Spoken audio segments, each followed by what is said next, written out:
and welcome to another edition of Kaleidoscope right here on Channels Television. I'm Anne Nwawadu. On the program today, we speak with the Executive Secretary of MTN Foundation, Odunayo Soya, on the corporate social responsibility efforts of MTN Foundation.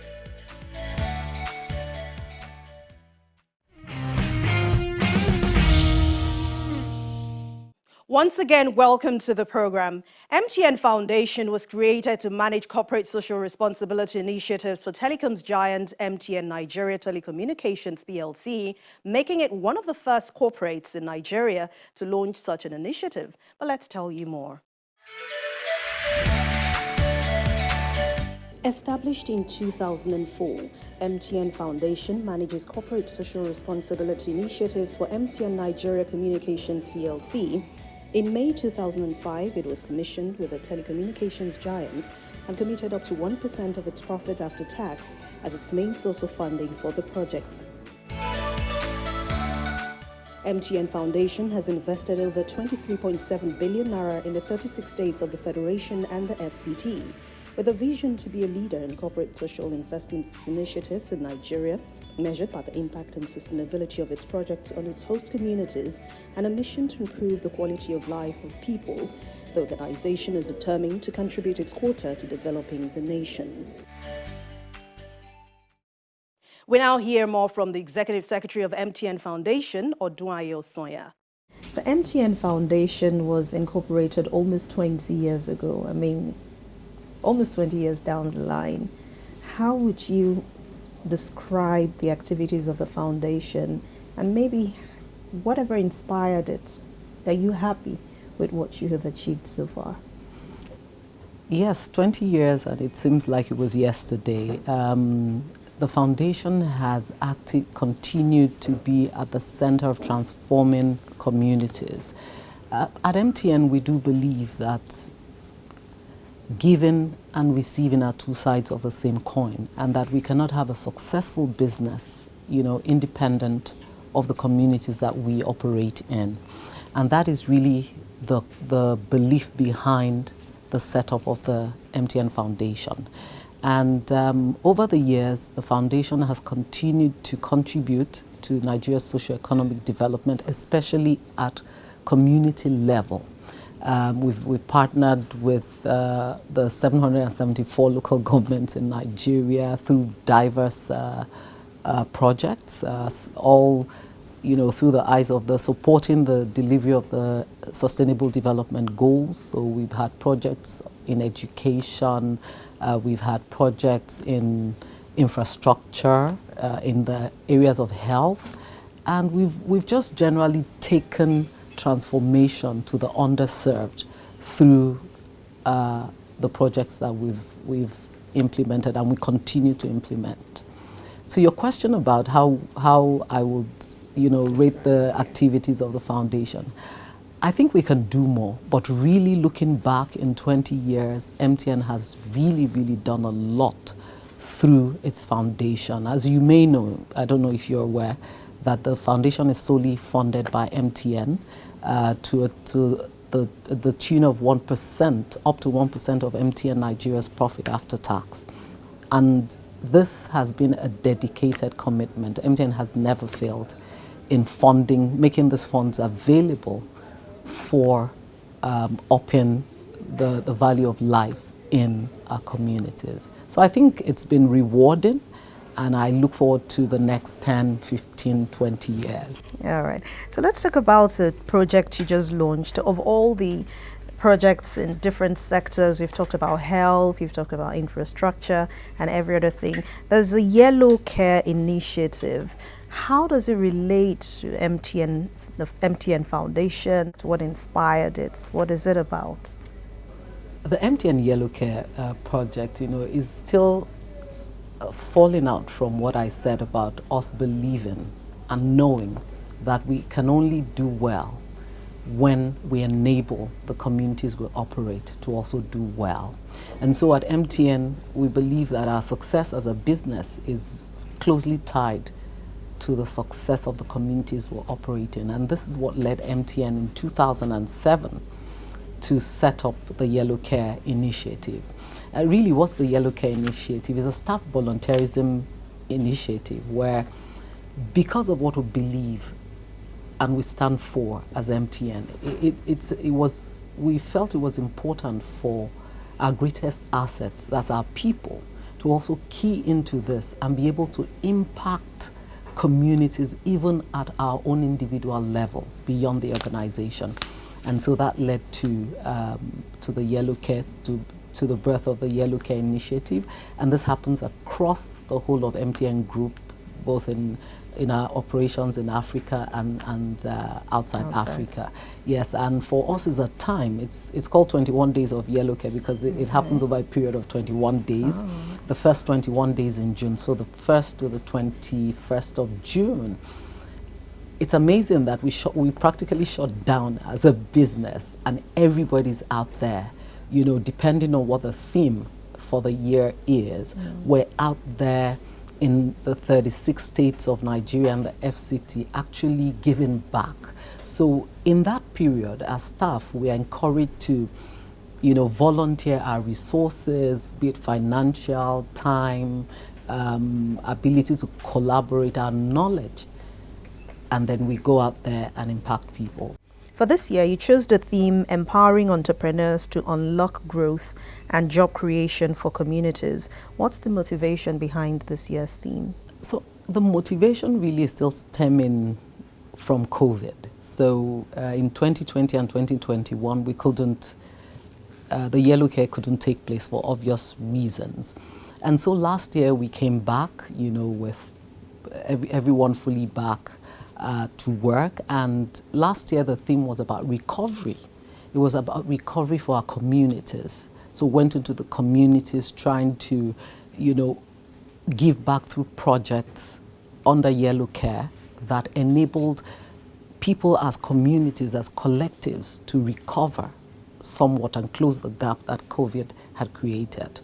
Now, fast forward into 2023, we felt it was now time to look at, you know, a critical sector within our communities, to empower them directly such that, you know, they can expand, they can scale, and empowering them in the areas of knowledge, financial inclusion, actual funding, you know, making funding available for them, but so that they can do more for the communities. They can expand, they can take in more people, and even improve the quality of their goods and services.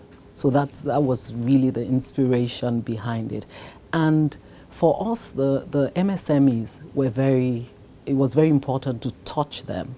Even as a business, MTN, we continue to, you know, come up with solutions, innovative solutions that support the causes of the MSMEs. And this is because we know they're small and they might not be able to afford technology at scale to advance their businesses. So MTN, we have a lot of products for them.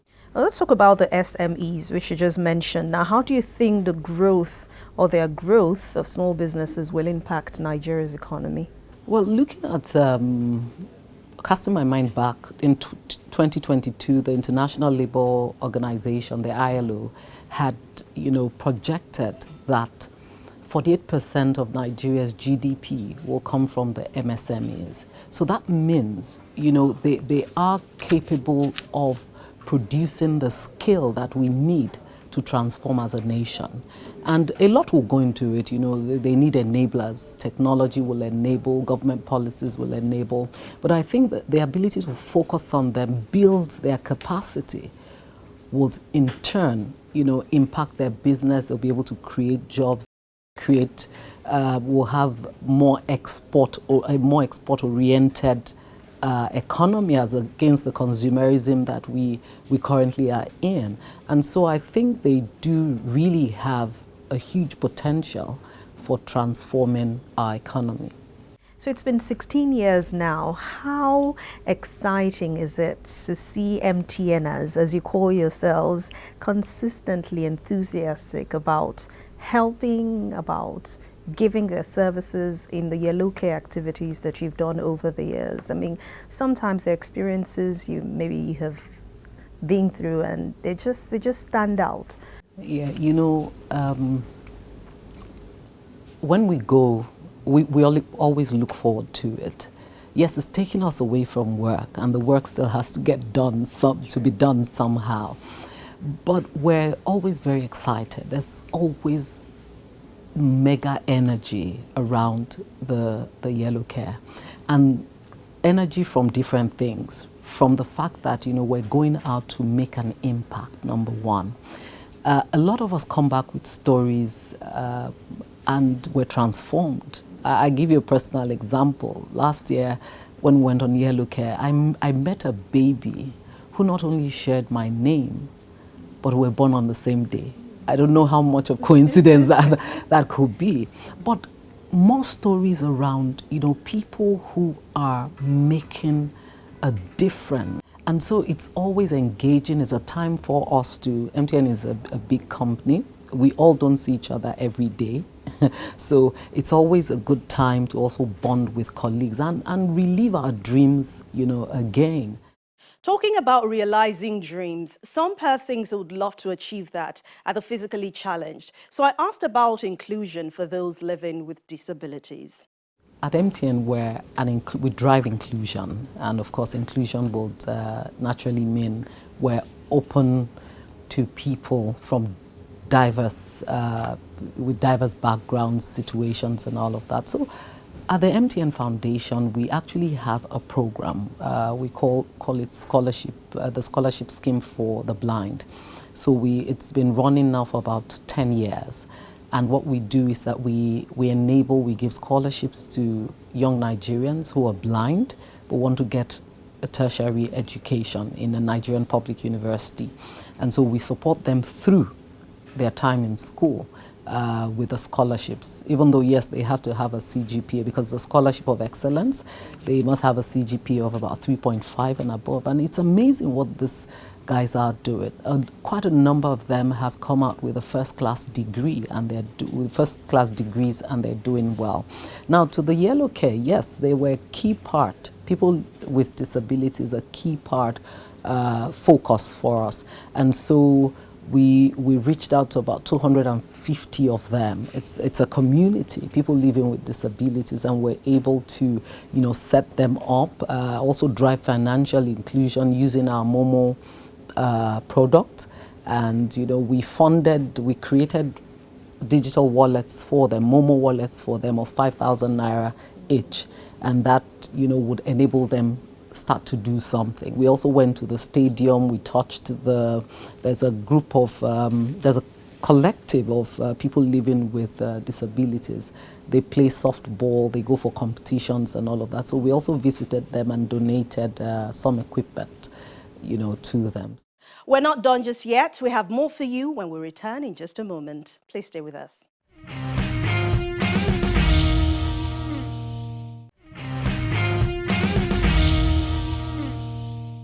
Welcome back. You're still watching Kaleidoscope on Channels Television.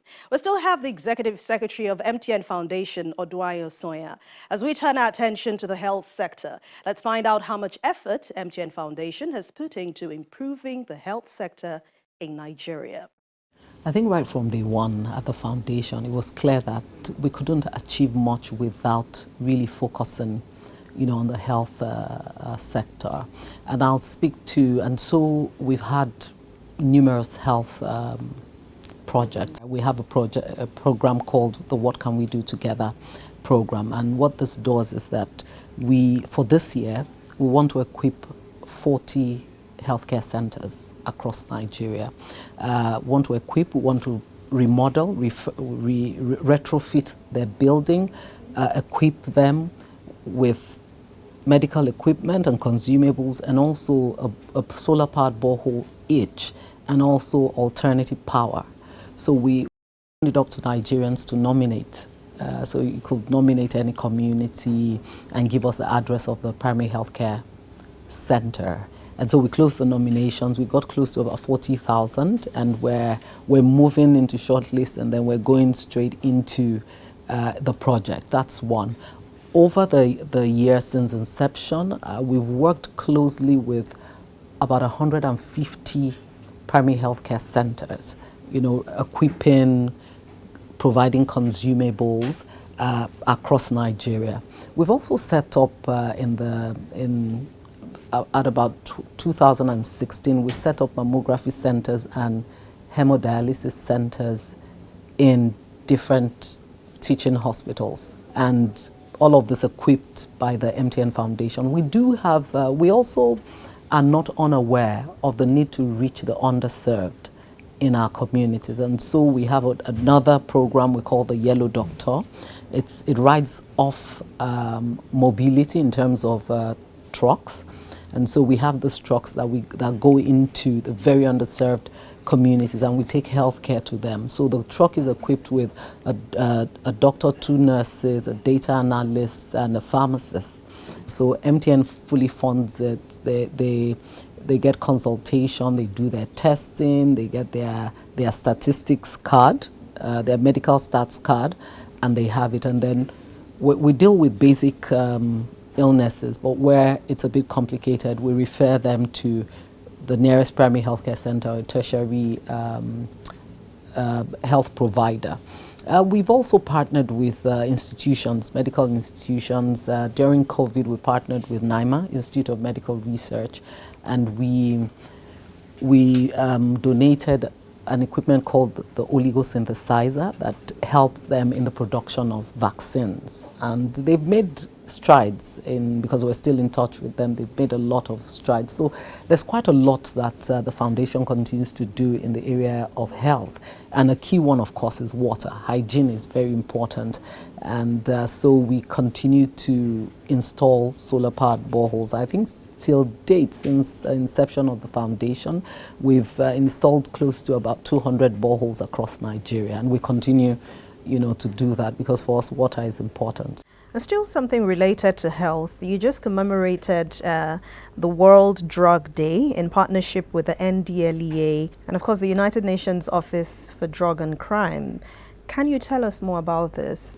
In 2019, looking through the UNODC report, it was a report of 2018, and we realized that about 14.4% of Nigerian youths, were into one form of drug abuse or the other. At the foundation, over the years, we've also streamlined our activities into under two main umbrella themes. The first one is youth development, and the second one, the national priorities. So for us, the youth are the future. We want to actively create a future that enables them thrive. And so if the scourge is consuming us as a nation, something had to be done. And so that gave birth to the partnership. We call it the ASAP project in partnership with the NDLEA and the UNODC. So the ASAP really is the anti-substance abuse program for the foundation. So for us, we felt it was important to tackle the scourge through a multi-sectoral and multi-partner framework. And so that's what the ASAP has been. And over the years, we've evolved in terms of the various programs. World Drug Day was the 26th of June. Every year, it is an annual date. And so this year saw us training about 190 teachers across the geopolitical zones of Nigeria. We use a curriculum curated by UNODC, just to teach them what they need to look out for, how do they guide their children, how do they make the environment conducive for them, and teach them how to resist first-time drug trials or use. And this year also saw us run the quiz competition for about 18 schools. So we brought children together, and we talked about the dangers of drug abuse. And of course, we had the grand finale in Abuja. We also had an advocacy walk, where both at the same time in Lagos and Abuja. And what we did was to share and teach and create awareness about the dangers of drug abuse and the fact that when you stay away from drugs, then you secure your future. And I think we rounded up the whole celebration with a stakeholder conference where we had policymakers present in the room and certain commitments were made. Because the dangerous thing is that it is said by a UNODC report too that by 2030 we will experience, the projection is that the use of drugs will increase by 50%. So if we're at 14% and we say it's going to increase by 50%, then that means 64% of our youth are threatened. And so something must be done, and that's our commitment to ensuring that as much as possible, we take this awareness across the country through our schools, at the learner level, at the teacher level, and of course at policy level. 2 decades down the line already of impacting lives, where do you hope to see MTN Foundation in the coming years? Something that would possibly put a smile on your face every time you see all the activities you've done so far? I think really it's about the capacity to do more. It will really be about seeing that MTN Foundation is the foundation in Nigeria that brings about, that continues and has been consistent in bringing about, better welfare for our communities in Nigeria. It will be about a lot more partnerships, seeing a lot more corporate organizations come into the space of corporate social investment, either through shared value or through, like people say, the CSR. And so forth, a bigger pie we bake when more organizations can come on and invest in our communities. So I think for me that will be it. It's never really about the MTN Foundation alone. It's about everyone. And we call all corporate organizations to join us, to give back to the society and help us achieve, the goals. Thank you. And that's the program for today. Thank you so much for watching. Don't forget, keep up with past editions of the program. Simply go to youtube.com/channelsweb, click on playlist, then scroll to Kaleidoscope and watch as many times as you wish. I'll definitely see you again soon. I'm Anne Mwawadu. Thank you for watching.